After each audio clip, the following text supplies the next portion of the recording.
Buenos días, ¿cómo están?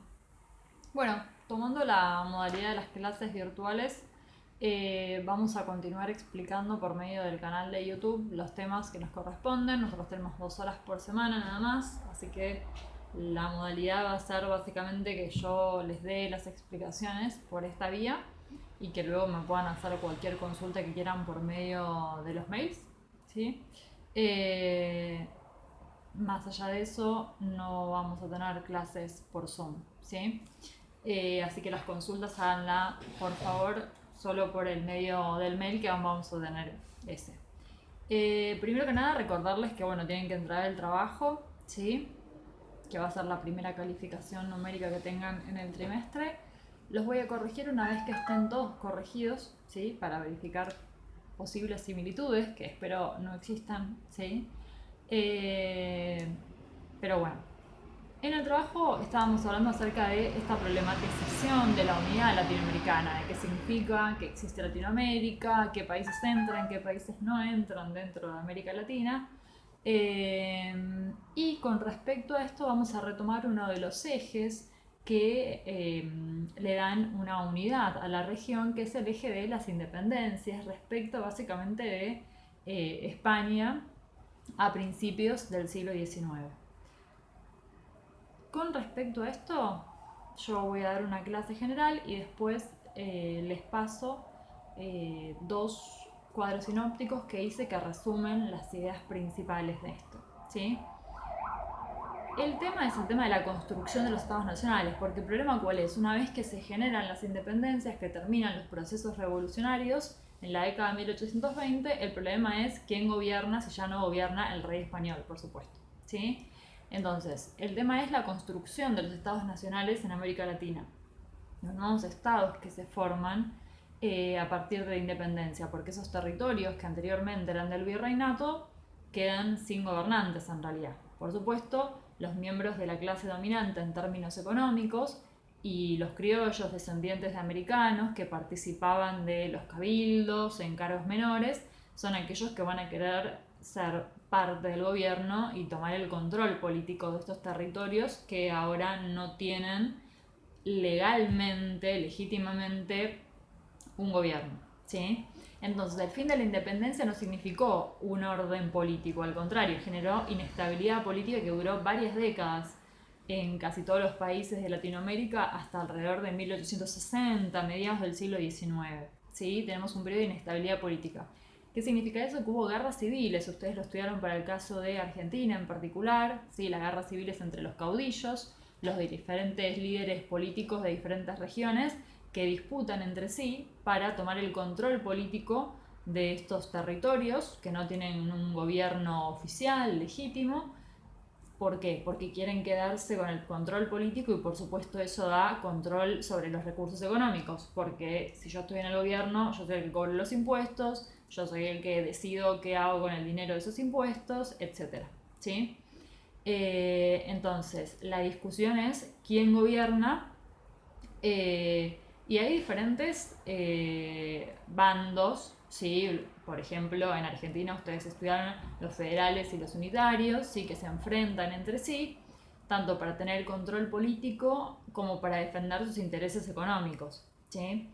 Existen además diferentes ideologías acerca de cuál debía ser la forma de gobierno en estos nuevos territorios, si debían ser repúblicas o imperio. En América Latina el único país que no se conformó como una república fue Brasil, que se conformó como un imperio con una monarquía, un emperador, ¿sí? Hasta fines del siglo XIX.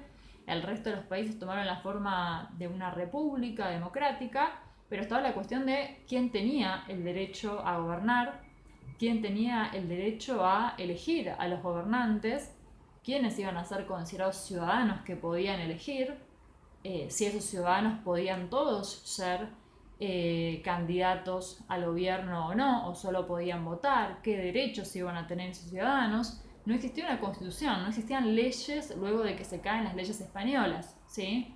Entonces hay todo un proceso de justamente de construcción del Estado, ¿sí? No hay ley, no hay unidad en el territorio y es un proceso de construcción del gobierno y de las instituciones del Estado, que es lo que vamos a hablar la clase que viene. Pero me interesa fundamentalmente marcar esto. Eh, ¿Cuándo terminan esas guerras civiles y por qué terminan a fines mediados del siglo XIX? Porque la clase dominante, que básicamente se disputaba el poder económico, porque eran líderes de diferentes regiones y tienen diferentes intereses económicos porque producen diferentes tipos de bienes, de productos, a fin de cuentas son parte de la clase dominante en términos económicos y tienen un mismo interés, que es producir más para vender más, para obtener más ganancias.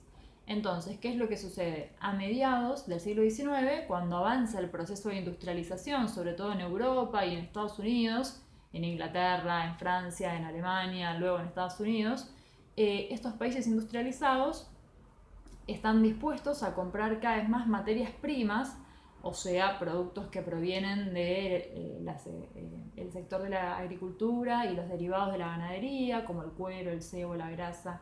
Todavía en esa época la carne no se comercializaba internacionalmente porque no existe la refrigeración, ¿sí?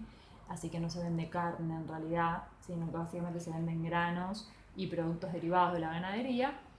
Entonces, a mediados, fines del siglo XIX, estas potencias industriales que nombré recién, que son potencias internacionales, empiezan a tener más demanda, empiezan a demandar más al mercado internacional materias primas, ¿sí? Como por ejemplo el algodón para producir en las fábricas textiles de Inglaterra, eh, los bienes manufacturados, que acá no se producían porque acá no había fábricas, ¿sí? Entonces, por ejemplo, acá se crían ovejas para tener la materia prima que es la lana, eso se vende a Inglaterra como materia prima y ellos lo manufacturan para convertirlo en diferentes tipos de tejidos, que por supuesto después van a vender a Latinoamérica a un precio mayor, ¿sí?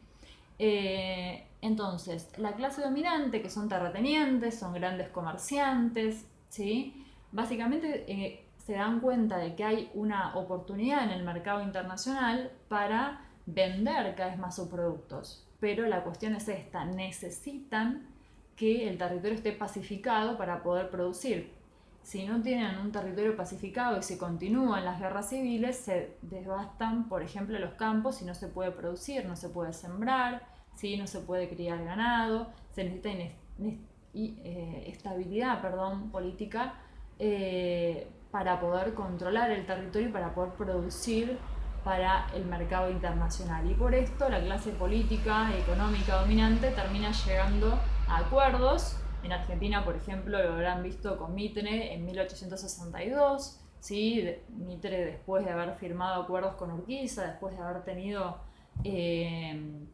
conflictos armados entre sí, terminan llegando a un acuerdo que tiene que ver con esto, con la necesidad de pacificar el territorio después de casi 50 años de guerras civiles para poder poner en marcha la economía de estos territorios, ¿sí? Porque si están en constante guerra es imposible que puedan producir más y que puedan producir masivamente como para satisfacer la demanda, ¿sí? Del mercado internacional, básicamente de las potencias industriales eh, que demandaban estos productos que eran materias primas que iban a utilizar en sus fábricas, que acá no existían, ¿sí? Entonces, la posibilidad de explotar esa demanda es la que hace que haya un acuerdo político en la clase dominante, en realidad, ¿sí?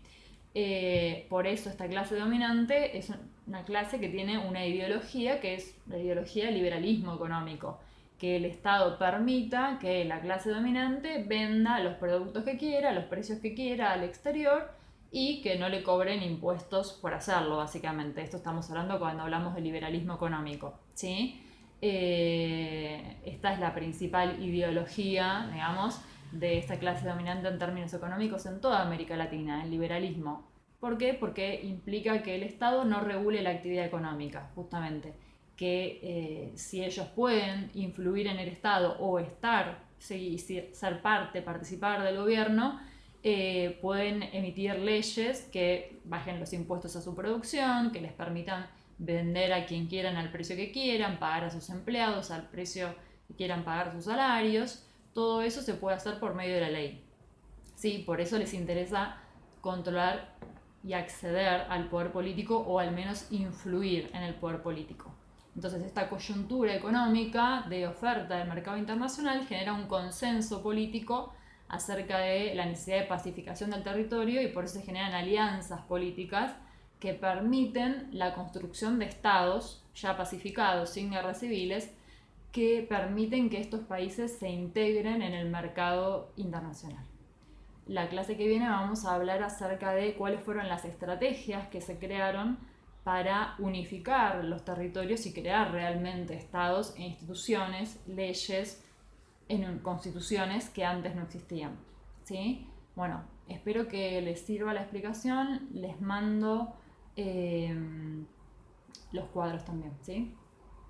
Hasta luego.